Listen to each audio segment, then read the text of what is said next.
Alright, shalom, shalom, shalom. Alright, coming right back. Alright, call halal and Yahweh Ba'ashem Yahweh Shah, Wahaba, Wahadar, Dwada Abba, Yahweh Ba'ashem Yahweh Shah. Forgive me the Rakakodas to be able to come back and do another lesson. Well, hopefully something that could be edifying, ammunition, exhortation, to the body of Yahweh Ba'ashem Yahweh Shah. Alright, Shalom, Wabarakium, Amam Bakiyar. To the rest of the 1/3 on down, Shalom, Wabarakium. Double honors to the elders and apostles of Great Millstone for giving me, this truth, and teaching me this truth. To you, I say, Shalom, Wabarakium. All right, it's your brother Shariah coming back, and I just want to get straight into a topic, real quick. The adoption. Who's adoption for? So without any further ado, we can just go ahead and get straight to it. Romans, we're going to go to Romans chapter 3, and Salakia. Romans chapter 9, we're going to start at verse 3. Romans chapter 9, verse 3, and it reads, "For I could wish that myself were accursed from Hamashiach, for my brethren, my kinsmen, according to the flesh." Verse 4, "Who are Israelites, to whom pertaineth the adoption." So the adoption only for the Israelites, man. Paul said only pertain to the Israelites, man. Period. It says, "And the glory, and the covenants, and the giving of the law, and the service of Yahweh Ba'ashem Yahweh Shai, and the promises." So there you go, man. So the adoption is only for the Israelites. Real quick, let's get it's not necessarily a detour, but just in case. 1 Corinthians chapter 14, verse 37. 1 Corinthians 14 and 37. It says, "If any man think himself to be a prophet or spiritual, let him acknowledge that the things that I write unto you," who's writing is Paul, "all these things are the commandments of the Lord," or Yahweh Shai HaMashiach. Alright? So he said it's a commandment for you to know that the adoption only pertains to the Israelites, man. It's that simple. Period. Everything he wrote, it's not no division, there's no schisms in the body. He was teaching exactly what he was taught, man. Alright? So it's just that simple. So we're gonna go to Galatians chapter 4, and we're gonna write this is gonna be quick, man. Galatians, and we're gonna start at chapter 4. We're gonna start at verse 4. It says, "But when the fullness of the time was come, Yahweh sent forth his son, made of a woman, made under the law," which was Mary, "to redeem." So that son is Yahweh Shai, who people call Jesus. It says Yahweh sent forth his son, which is Yahweh Shai, the Messiah, Yahweh Shai HaMashiach, the Messiah, made of a woman, that's Mary, made under the law, because she was a Jew, she's an Israelite, a real Jew. Verse 5, "To redeem them that were under the law." So he sent forth his son to redeem them that were under the law. Redeem means to buy back or save, to purchase, to save, that were under the law. Who's under the law? The Israelites, that we might receive the adoption of sons. So there you go, man. Verse 6, "And because ye are sons, Yahweh hath sent forth the spirit of his son into your hearts, the mind, crying, Abba, Father." So there you go, man. So the adoption that we might receive, he said he sent forth, verse 5, to redeem them that were under the law, that we might receive the adoptions of sons. It's that simple, man. It is that simple. All right.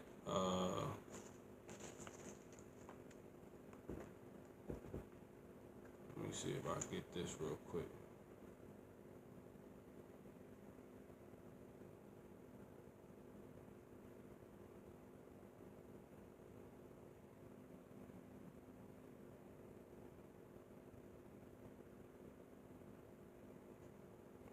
looking at this. Deuteronomy 29:1. These are the words of the covenant which Yahweh commanded Moses to make with the children of Israel in the land of Moab, beside the covenant which he made with them in Horeb. So that's it. I'm going to get one more. Because that law to redeem them under the law. Who's the only people under the law? I just said the covenant was only, he only made God, the Lord only made the covenant with us, man. Watch this. Deuteronomy 5:1. And Moses called all Israel and said unto them, Hear, O Israel, the statutes and judgments which I speak in your ears. That's the law, man. That ye may learn them and keep them and do them. Verse 2, Yahweh, our power, made a covenant with us in Horeb. Verse 3, Yahweh made not this covenant with our fathers, but with us, even us, who are all of us here alive this day. There you go, man. So that is just that simple. That's not, this law is only for us, man. Period. We was the only people under this law. While we suffering the curses. Y'all want to suffer these curses, you non-Israelites, you soon will. You soon will. Psalms 147:19. He sheweth his word unto Jacob, his statutes and his judgments unto Israel. Verse 20. He hath not dealt so with any nation. As for his judgments, they have not known them. Praise ye Yahweh. Can't get tired of that, man. No one else is known these, man. It's really that simple. So that he to redeem, we was only one game. I didn't have to get that because you just took he just the law and the law. Well, the law's up. Okay, yeah. Matthew 5:17. It says, "Think not that I am come to destroy the law." Don't even get it in your mind, or the prophets. I am not come to destroy, but to fulfill. Because if he came to destroy the law, what he teach from?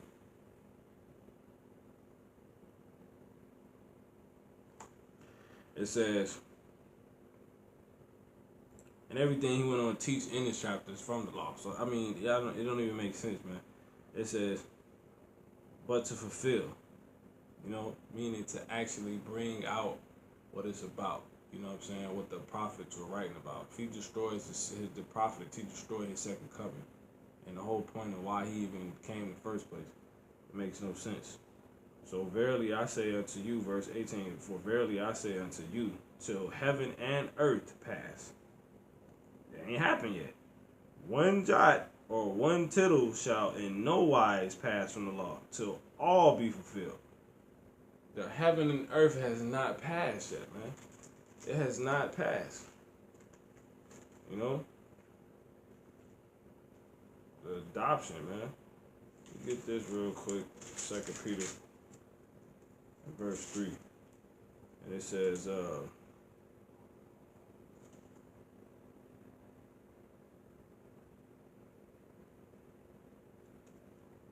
verse 12.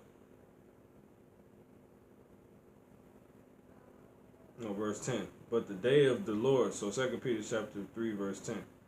It says, but the day of the Lord will come as a thief in the night, in which the heavens shall pass away with a great noise, and the elements shall melt with fervent heat. The earth also and the works that are therein shall be burned up. That has not happened. Verse 11, seeing then that all these things shall be dissolved, what manner of persons ought ye to be in all holy conversation and godliness? Verse 12, looking for and hasting unto the coming of the day of Yahweh, Ba'ashem Yahweh Shai, wherein the heavens being on fire shall be dissolved, and the elements shall melt with fervent heat. Verse 13, nevertheless we according to his promise look for new heavens and a new earth, wherein dwelleth righteousness. So we know for a fact that it hasn't happened, because there ain't no righteousness dwelling on this earth right now, man. People still homeless, Israelites still cursed, there are people still warring, people still talking about nukes, People still on food stamps. You know, no one has been made immortal yet. No one is perfect yet out of the Israelites. The things you know, none of that has happened yet, man. Messiah, it came in ships yet. Put a bunch of people to death. Esau not in chains. It hasn't happened, man. It hasn't happened, man. So you just need to stop it, man. So that's that cut that. So last scripture, Ephesians chapter 1, verse 5. So the adoption only for us, man, to redeem them that were under the law. So back to the point. Matthew 5:17. Think not that I am come to destroy the law or the prophets, or I am not come to destroy, but to fulfill. For verily I say unto you, till heaven and earth pass, one jot, and it just told you how it's going to go down, one jot or one tittle shall in no wise pass from the law, till all be fulfilled. Ain't none of that happened yet. The day of the Lord has not came, man. It ain't came. Righteousness is not on the earth yet. Be wicked and say it. Say it if you want to. I'm sorry, gonna have you. You're gonna have your house shot, gonna have your head, man. Ephesians chapter 1, verse 5. Keep letting Esau, Amalek fool you if you want. You're finna get a lot of Israelites put to death. Last scripture, Ephesians 1 and 5. It says, having predestinated us unto the adoption of children by Yahweh HaMashiach to himself, according to the good pleasure of his will. So there you go, man. Predestinated, man. This is that simple, man. And it talks about the predestination in Romans chapter 8. Alright? And that's clear. That's only talking about the Israelites, because Romans is written to Israelites because it told you that everything pertains to the Israelites in chapter 9. So that's that, man. So I'm gonna keep that short, man.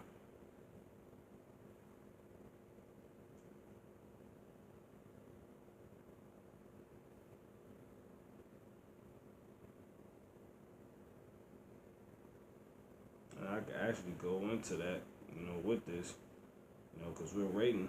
It says, see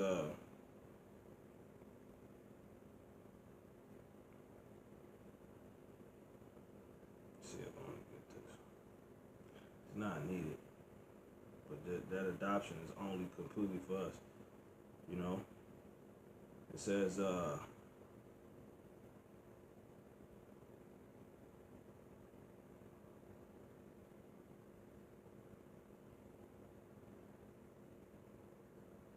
verse 21, Romans chapter 8, verse 21. Because the creature itself also shall be delivered from the bondage of corruption.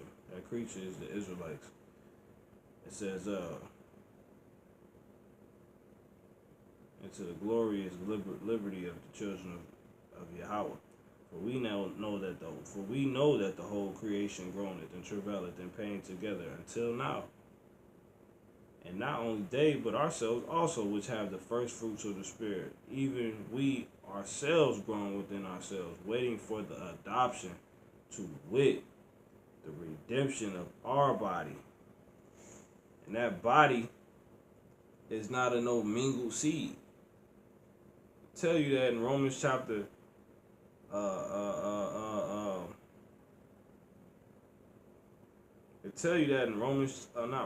Leviticus chapter 19, man.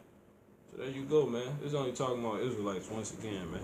The adoption, all praise to Yahweh Ba'ashem Yahweh Shai, call halal, Yahweh Ba'ashem Yahweh Shai, Wachabah, Wahadar.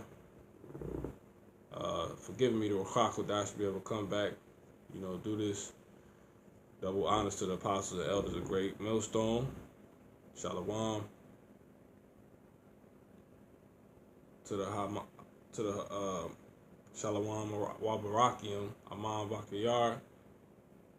Keep doing what you're doing, laboring week in, week out, staying strong, and just, keep strengthening the things which remain, and let's keep watching until the rest of the 1/3 on down. I say Shalom Wabarakium. Till next time. Shalom. Shalom.